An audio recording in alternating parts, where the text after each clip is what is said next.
Hi guys, this is Bell Channel 2018 and welcome back to my vlog. Sa unang pagkakataon ay sumagot na ang celebrity mom na si Sofia Andres sa mga kumakalat na chika sa di umano'y hindi daw siya tanggap ng pamilya ni Daniel Miranda. Isa sa kanyang Instagram stories ay ibinahagi niyang screenshot ng isang post mula sa Reddit kung saan tinatalakay ang kanyang pagiging missing in action sa kasal ng kapatid ni Daniel na si Enrique kay Ella Pangilinan noong December. Lagi niyo na lang akong pinag-uusapan. This will be my first and last post about this. I love Daniel's family and vice versa. Panimula ni Sofia. Pakiusap pa niya, wag naman sana kayong gumawa ng kwento. Hindi lahat ng chismis ay totoo even on TikTok and Reddit. Biro pa ni Sofia, hirap niyong kabanding, but love, love. Matatanda ang una ng sinagot ni Ella ang tanong kung bakit wala ang actress sa kanyang special day.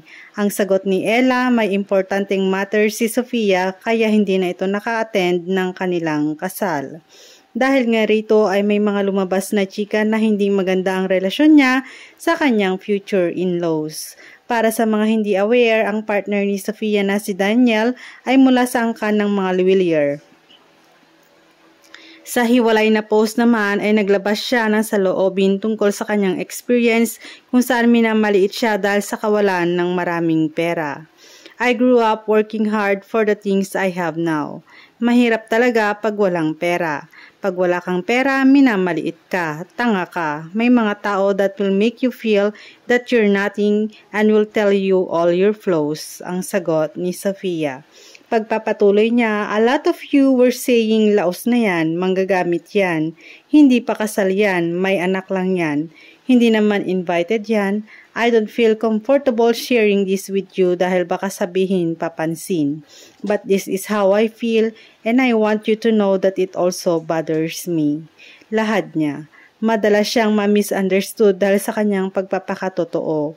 Pero alam ng mga tamang tao ang mga nakakakilala sa kanya ay alam ang katotohanan. I am always misunderstood for being so real. The right people and my real friends will know I am not giving their power to destroy me. Sagot ni Sofia. That's it guys. And thanks for watching and God bless everyone.